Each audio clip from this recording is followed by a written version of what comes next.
Selamat pagi, siang, sore, dan malam.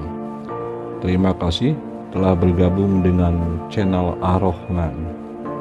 Jangan lupa dukungannya untuk kelangsungan channel kami dengan cara like, subscribe, dan nyalakan tombol notifikasinya agar tidak ketinggalan video-video kami selanjutnya.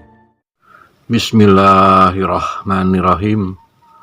Assalamualaikum warahmatullahi ta'ala wabarakatuh. Kembali saya akan bercerita tentang syair kehidupan Satrio Piningit. Ada sebuah tanya dari kawan yang menanyakan tentang ilmu pengetahuan yang dimiliki oleh Satrio Piningit, di mana kemampuan yang mampu tanpa baca, tanpa senjata, tanpa alat itu terjadi hanya dengan berucap. Itu pertanyaannya. Sebelum saya lanjutkan, kembali saya ingatkan untuk semua kawan-kawan. Saya pernah membuat sebuah konten tentang kemampuan ataupun pengetahuan yang dimiliki oleh Budak Angon, juga dimiliki oleh Satrio Piningit. Saya pun pernah membahas dalam sebuah konten, apabila terjadi Budak Angon adalah sama dengan Satrio Piningit, maka pengetahuannya pun bersatu menjadi satu. Melanjutkan konten saya sebelumnya, sebelum menjadi Ratu Adil, dia adalah seorang laki-laki dari timur. Secara imajinasi akal pikiran saya, kemampuan Budak Angon, kemampuan Satrio Piningit yang telah bersatu menjadi satu, akhirnya muncullah sebuah kekuatan, sebuah kemampuan di luar daya nalar manusia. Karena dua olahan yang berbeda menjadi satu di tubuh Satrio Piningit.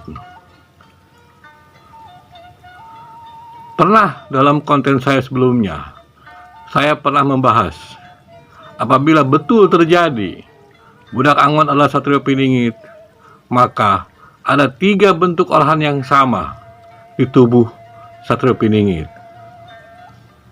Kemampuan dan ilmu yang dimiliki Satrio Piningit kapasitasnya di atas rata-rata manusia. Maka dari imajinasi itu, saya sambungkan dengan laki-laki dari timur. Menurut Nostradamus, di dalam bukunya, di situ bercerita tentang kemampuan laki-laki dari timur hanya dengan berucap, hanya dengan menunjuk, hanya dengan tersenyum.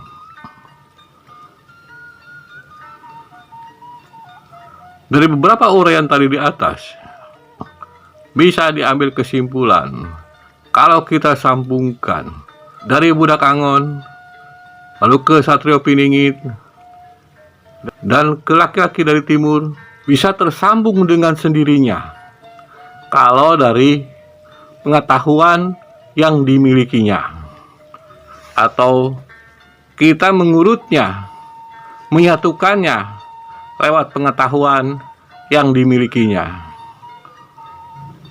bukan dari cerita buku, tapi cerita pengetahuan yang dimilikinya. menanggapi beberapa kawan yang mengatakan bahwa itu berbeda antara Satrio Piningit dan Ratu Adil. Tergantung sudut pandang kita. Sebab kalau mengandalkan literatur buku yang ada, jelas berbeda. Tapi dalam sayur kehidupan yang saya buat, sesuai dengan imajinasi yang ada dalam pemikiran saya, dan menyambungkan yang bisa saya sambungkan seperti sebuah pengetahuan atau kemampuan yang dimiliki, maka terbentuklah suatu cerita yang saya buat.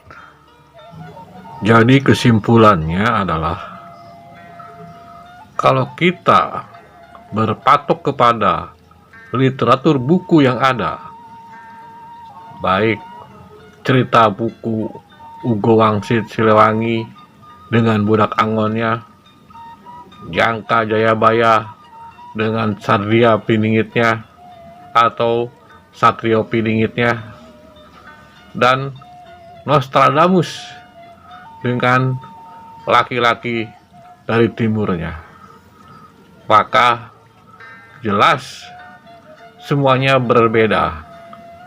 Semuanya tercipta sosok yang berbeda satu dengan lainnya.